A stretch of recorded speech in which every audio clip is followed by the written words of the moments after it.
예, 오늘 말씀 제목은 내가 낫고자 하느냐. 성경 말씀 어느 것도 다 중요하지만 오늘 이 말씀은 여러분들이 잘 들으셔야 됩니다.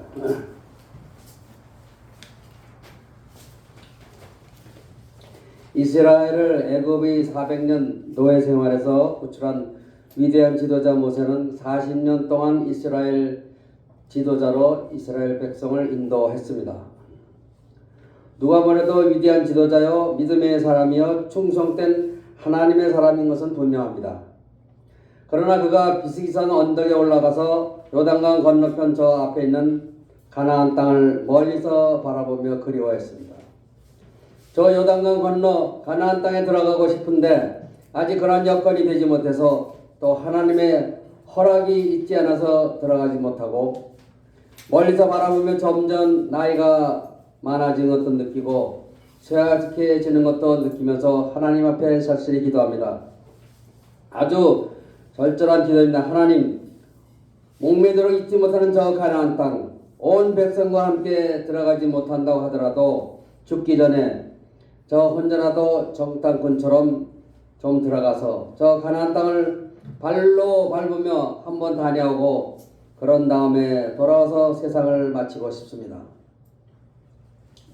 하나님, 제가 저 가나안 땅으로 한 번만 들어가서 볼 수 있게 해 주십시오. 그러나 하나님께서는 거절합니다. 모세는 늙고 쇠약해져서 가나안 땅에 들어가지 못하고 죽게 된 것이 아닙니다. 여기서 중요한 내용입니다. 이유가 있습니다. 모세의 불신앙 때문입니다. 그래서 그는 요단강 건너편 가나안 땅에 들어가지 못하는 지도자가 되었습니다. 하나님께서는 분명하게 심판하십니다. 너는 내가 사랑하는 이스라엘 백성에 대하여 절망하고 불신앙적으로 저주했느니라. 낙심하고 절망하는 것이 이렇게 큰 죄가 됩니다. 모세가 가데스 베네아에 있을 때 이스라엘 백성들이 물이 없다고 하나님을 원망합니다. 생각해보면 늘 하나님의 능력 속에 살았고 그날 아침도 하늘에서 내려오는 만나를 먹었습니다. 그들이 농사를 지으면서 살았던 게 아닙니다. 40년 동안 오로지 하나님께서 주시는 양식만 먹고 살았습니다. 그런데 잠시 물이 없는 것입니다. 그렇다고 해서 하나님을 원망하고 모세를 원망하며 애굽으로 돌아가자고 그렇게 소란을 떠는 모습을 보고 모세도 사람이니까 모세도 잠깐 뺑 돌았어요. 그래 그만 이성을 잃어버리고 이렇게 말합니다. 폐역한 너희여, 우리가 너희를 위하여 물을 내랴. 그리고 혈기에 넘쳐서 반석을 쾅쾅 2번 내리쳤습니다. 이 사건이 죄가 되어 모세는 가나안 땅에 못 들어갑니다. 여러분, 이 얼마나 비참한 일입니까? 하나님이 사랑의 하나님인 것 같지만 무서운 하나님이세요. 그는 비스가산 언덕에서 요단강 건너편의 가나안 땅을 먼 눈으로 바라보기만 하고 느보산에서 죽습니다. 이 사건은 아주 충격적입니다. 절망의 반대말은 희망이 아닙니다. 믿음입니다. 이 말을 깊이 생각해야 합니다. 절망의 반대말은 희망이 아니라 믿음입니다. 심리학자요 상담가인 데이비 시멘즈의 아주 유명한 말이 있습니다. 사탄이 인간에게 주는 가장 치명적인 무기는 심리적 무기이다. 곧 절망입니다. 절망하면 자기 자신이 가진 소중한 재능을 발휘할 수 없게 됩니다. 미래에 대한 비전도 없습니다. 그리고 절망하면 부수적으로 따라오는 일이 있습니다. 남을 원망하는 것입니다. 세상을 원망합니다. 가장 중요한 문제는 내가 절망하는 순간 하나님을 부인하게 된다는 것입니다. 하나님을 볼 수 없게 됩니다. 하나님을 느낄 수 없게 됩니다. 결국 하나님에 대한 신앙을 완전히 잃어버리게 됩니다. 이것이 절망이 주는 결과입니다. 대단히 중요한 말씀입니다. 오늘 본문에는 38년 된 환자가 나옵니다. 한마디로 그는 일정을 병상에서 보낸 것입니다. 정상적인 생을 살지 못했습니다. 그 중요한 젊은 시절을 온통 다 병상에서 보낸 것입니다.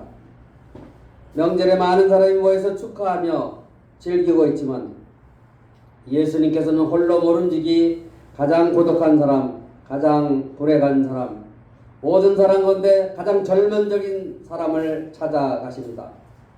그 만남의 이야기입니다. 오늘 본문을 자세히 보면 예수님께서는 이런 난센스 같은 질문을 하십니다. 네가 낫고자 하느냐?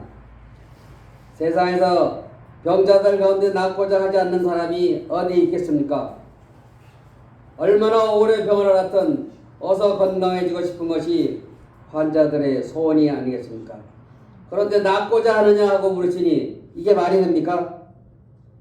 그야말로 난센스입니다. 오히려 이렇게 물으셨으면 어떻게 쓰느냐?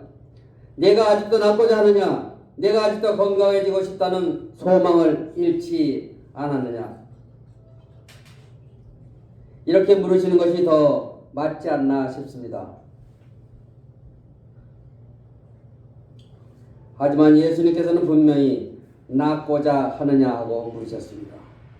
다시 말하면 소망을 물으신 것입니다. 아니 믿음을 물으신 것입니다. 내가 아직도 소망을 버리지 않았느냐? 좀 더 깊이 보자면 아직도 믿음을 잃지 않고 있느냐고 물으시는 것입니다. 이때 이 현자의 대답이 엉뚱합니다. 내가 낫고자 하느냐 물으실 때 예, 낫고자 합니다. 고쳐주십시오. 제가 살 수 있을까요? 라고 답하는 게 맞지 않겠습니까? 그런데 대답이 엉뚱합니다. 물이 동할 때 저를 이 연못으로 데리고 가서 넣어줄 사람이 없습니다. 이것은 하나의 미신입니다. 또 오랜 전설이기도 합니다. 이 고요한 연못에 가끔 바람도 없이 물이 동할 때가 있습니다. 그러면 사람들은 지금 천사가 이곳에 와서 목욕을 하고 있다라고 생각하는 것입니다. 그런데 문득 물이 동할 때 거기에 맨 먼저 들어가는 환자는 어떤 병이라도 다 낫는다는 것입니다. 그렇게 사람들이 실제로 믿고 있는 것입니다. 하지만 다 전설이요 미신입니다. 한마디로 잘못된 신앙입니다. 그러나 심리적으로는 그럴 수 있습니다. 그래서 그 물이 움직이면 여러 환자가 기다렸다가 서로 앞을 다퉈 자기가 먼저 들어가려고 하는 것입니다.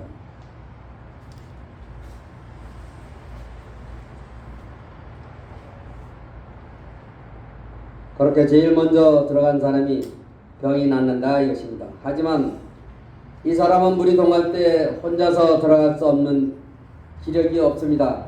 누가 그를 도와줘야 합니다. 불편한 몸으로 어기적거리다 보면 결국 다른 사람들이 먼저 들어가고 자기는 못 들어가는 것입니다. 그래서 그 하나가 이 사람의 간절한 소원입니다. 바로 그 소원을 걸고 이 사람이 예수님께 드리는 말씀입니다. 제가 그 소원을 걸고 이 사람이 예수님께 드리는 말씀입니다. 제가 저 물이 동할 때 남들보다 먼저 들어가고 싶은데 저를 도와줄 사람이 없습니다. 저를 좀 도와주십시오. 이렇게 잘못된 미신을 간증하고 있는 것입니다. 헬라어 원문을 보면 더 절절합니다. 거기서는 have 동사를 썼습니다. 그래서 저를 도와줄 그 한 사람이 없습니다가 아닙니다. 이렇게 되어 있어요. 저를 도와줄 한 사람을 가지고 있지 못합니다. I have not a man. 38년 된 이 환자를 깊이 생각해 보십시오. 다 떠났습니다. 다 버려야 했습니다. 절망할 수밖에 없는 처지입니다. 건강한 진직에 다 잃어버렸습니다. 무려 38년 동안을 환자로 살았으니까요. 38년간의 그 소중한 세월, 그 젊음의 세월을 환자로 다 보냈습니다. 그러다 보니 가족도 이미 다 떠나버렸고 이제는 다른 기대감도 없습니다. 낫고자 하는 마음, 정상적인 신앙, 하나님을 향하는 마음까지 다 접어버렸습니다. 그저 한 가닥 소원은 저 물이 동할 때 내가 남들보다 먼저 한 번만 들어가 봤으면 하는 막연한 미신적이고 병리적인 소원 하나를 가지고 있을 뿐입니다. 다시 말하면 몸도 마음도 세계관도 가치관도 다 병들었습니다. 몸만 병든 것이 아닙니다. 마음도 생각도 나아가 신앙도 병들었다 이것입니다. 그런데 예수님께서 이 사람을 찾으셨습니다. 그리고 내가 낫고자 하느냐 물으셨고 이 사람은 이렇게 대답합니다. 물이 동할 때 저를 물에 먼저 넣어줄 한 사람이 없습니다. 당신이 저를 물이 동할 때 한 번만 맨 먼저 들어가도록 도와주시기를 바랍니다. 이때 예수님의 물음은 아주 본질적인 것입니다. 내가 낫고자 하느냐? 아직도 소망을 버리지 않고 있느냐? 아직도 하나님께 대한 믿음을 가지고 있느냐? 하나님의 역사 가운데는 38년 된 환자도 벌떡 일어날 수 있다고 믿느냐? 믿음을 묻고 계시는 것입니다. 그리고 오늘 본문에는 또 귀중한 생각할 점이 있습니다. 예수님께서는 이 미신적인 잘못된 병리적 소원과 신앙을 책망하지 않으셨다는 것입니다. 여러분들 신앙생활 잘 하실 때요. 여기서부터 중요한 얘기예요. 이 사람이 몸이 병들더니 마음도 병들었구나. 정신 차려. 천사가 내려 목욕하러 어쩌고 그따위 미신적인 신앙에 아직도 매여 있어? 정신 차려. 이렇게 말씀하지 않으셨습니다. 이 사람의 잘못된 신앙에 대해서 아무런 책망도 하지 않으셨습니다. 여러분들 예수를 어떻게 믿어야 되겠어요? 깊이 들으셔야 돼요. 다시 말하면 불쌍히 여기셨습니다. 이걸 생각해야 합니다. 그의 그런 모습을 예수님께서는 있는 그대로 받아주십니다. 참 귀중한 이야기입니다. 여기서 잠깐 생각나서 딴 이야기 좀 할게요. 제가 존경하는 어떤 분도 있는데 실수한 거 있으면은 몇십 년 전 것도 계속 우려 먹어요. 생각날 때마다 먹어요. 근데 여러분 예수 믿는 사람들이 친구나 누가 잘못된 거 있으면 한 번 꾸중을 했으면 고만이지 그걸 생각날 때마다 우려 먹으면 그거는 신앙이 아닙니다. 확실하셔야 돼요. 우리가 전쟁으로 말미암아 영혼의 깊은 상처를 받음으로써 많은 잘못된 신앙들이 우리 마음속에 있게 되었습니다. 특별히 우리는 무속 신앙에 깊이 매여 있습니다. 여러분들 너무나 잘 아시겠지만 사람들은 흔히 이른바 손 없는 날에는 이사해도 되고 손 있는 날에는 이사하면 안 된다고 생각하지 않습니까? 그래서 이사 전문업체에서는 기독교인이 최고의 고객이라고 합니다. 기독교는 아무 날이나 이사해도 괜찮으니까요. 어떤 성도님이 목사님을 찾아와서 목사님 몇 월 며칠 몇 시에 시간 있으세요? 라고 물었답니다. 그래 있다고 말하니까 그날 몇 시에 아들이 결혼을 하려는데 주례 좀 해주세요 라고 했어요. 그래 목사님이 어디에 갔었느냐고 물어봤더니 어김없이 점을 보러 갔다고 합니다. 그래서 그날 반드시 그날 그 시간에 결혼식을 올려야 되겠다 이것입니다. 이 경우 목사님이 주례를 해야 할까요? 하지 말아야 할까요? 하지 말아요. 참 어렵다고 합니다.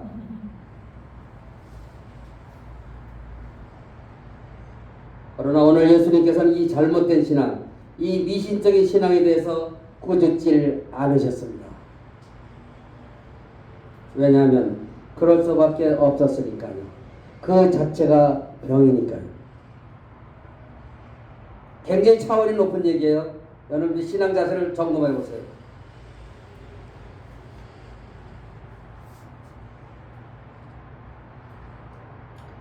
지금 이 사람 몸만 병든 것이 아닙니다. 마음도 병들었고 가치관도 병들었고 세계관도 병들었습니다. 그저 몸과 마음이 다 병들었습니다. 그러니 어찌 예수님께서 책망하시겠습니까?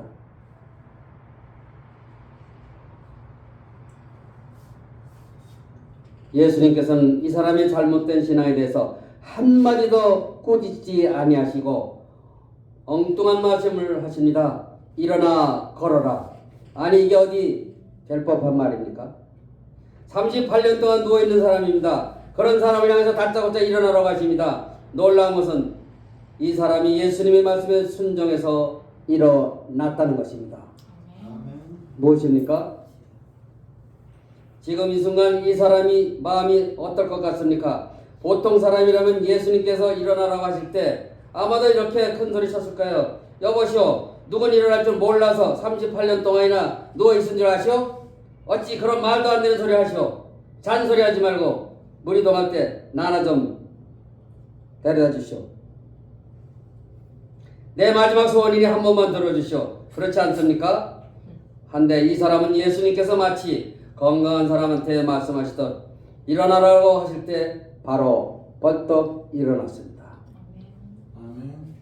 놀라운 신앙입니다. 이 사람은 자기가 38년 동안이나 누워 있었다고 하는 잠재의식, 그런 병리적 의식도 있습니다. 그리고 미신에 사로잡혀 있습니다. 몸과 마음이 다 병들어 있는 것입니다. 그러나 그는 예수님의 얼굴을 쳐다보면서 예수님의 음성에 순종합니다. 일단 순종합니다. 그동안의 자기 생각, 자기의 세계관을 다 버리고 아주 깨끗한 마음으로 순종합니다. 이 순간 거짓말처럼 벌떡 일어나서 자리를 들고 걸어가는 그의 모습을 생각해 보십시오. 이 믿음이라는 것 얼마나 위대합니까? 이 사람은 자기 과거 비참한 모든 생활을 잊어버렸습니다. 현재 이 순간 주시는 주님의 말씀에 즉각적으로 응답하고 있다는 말입니다. 이것이 믿음입니다. 지난 날은 어떻게 살아왔던 38년이든 50년이든 다 좋습니다. 다 잊어버리고 오늘 주시는 말씀에 응답해야 하는 것입니다. 마가복음에 재미있는 말씀이 있습니다. 예수님께서 갈릴리 바다에 나가서 베드로를 만납니다. 지금 베드로는 밤새껏 물고기를 잡으려고 그물을 쳤는데 한 마리도 못 잡았습니다. 물고기는 때를 지어 다니기 때문에 잡을 때는 많이 잡고 못 잡을 때는 한 마리도 못 잡습니다. 베드로는 밤새껏 수고했지만 한 마리도 못 잡고 지금 그물을 씻어서 말리는 중입니다. 이쯤에서 정리하고 그만 집에 돌아가려는 것입니다. 바로 그 시간에 예수님께서 찾아오신 것입니다. 그리고 이르십니다. 베드로야, 깊은 데 가서 그물을 던져라. 아니 이게 어디 될 법한 말입니까? 밤새껏 수고했는데도 한 마리도 못 잡았는데 이런 말씀을 하십니다. 더 놀라운 것은 예수님께서는 목수이시고 베드로는 전형적인 어부라는 사실입니다. 논리적이나 과학적으로 이성적으로 이해가 안 가죠.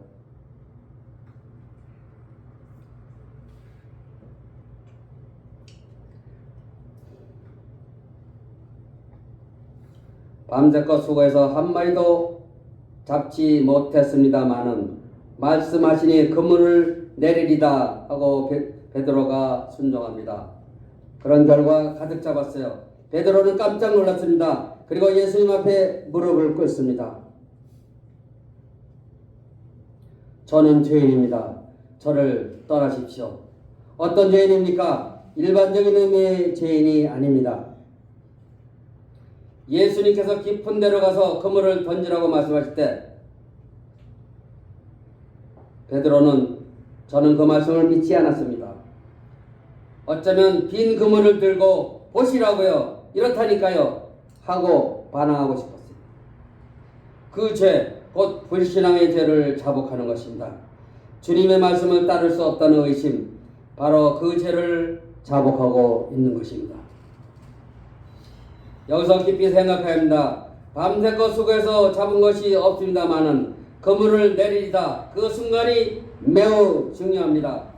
자기 경험을 다 포기하는 것입니다.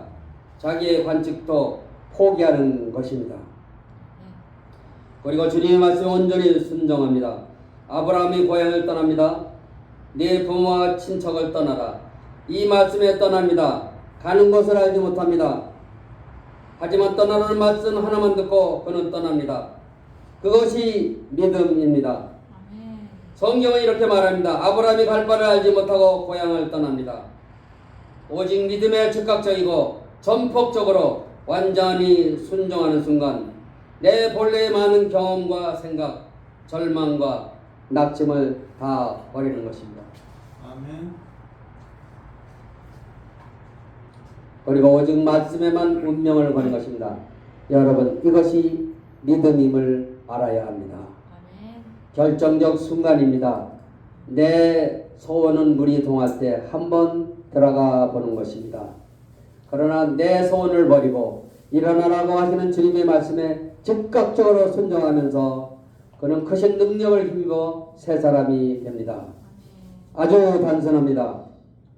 지난날의 모든 경험, 지난날에 가지고 있던 자기 나름의 철학과 이성적 비판을 다 잠재우시고 다 버리는 것입니다. 그래서 칸트는 유명한 말을 합니다. 하나님의 능력을 인정하기 위해서 내 이성을 제한하라. 내 이성, 내 생각, 내 잔재주 이런 것들을 가지고서는 절대로 바른 신앙을 가질 수 없습니다. 깨끗이 저버려야 합니다. 이성적 비판은 십자가에 못 박고 주님의 말씀에 즉각 순종해야 합니다. 이 말입니다. 그것이 믿음입니다. 아주 단순합니다. 여러분, 아직도 주님의 음성이 들려옵니다. 하나님의 말씀을 읽을 때, 여러분이 하나님 앞에 기도할 때, 설교를 들을 때 하나님의 말씀이 내게 들려옵니다. 그 순간 지난날의 모든 생각을 다 포기하고 십자가에 못 박아버리고 부인하고 깨끗하게 오늘 들려오는 말씀에 순종할 때 바로 거기에 기적이 있습니다. 그렇습니다. 기적은 있습니다. 기적은 믿음이 있는 사람에게만 있습니다. 기도하겠습니다. 하나님 아버지, 많은 시간 동안 실패하고 시련하고 좌절하고 절망하며 살아왔지만은 그래도 우리 하나님께 믿음을 두고 하나님께만 소망을 두고 이 자리에 왔습니다. 주님, 한 사람 한 사람을 만나 주시어 우리가 우리 마음에 있는 모든 그릇된 생각을 다 저버리고 깨끗이 부인하고 오늘 주시는 말씀에 즉각적으로 순종하면서 그 말씀의 능력에 체험하게 하시고 그 위대한 주님의 능력을 오늘 우리 생활에서 경험하며 간증하며 감사하며 살 수 있는 하나님의 사람들 다 되게 하여 주시옵소서. 아멘. 예수님의 이름으로 기도드립니다.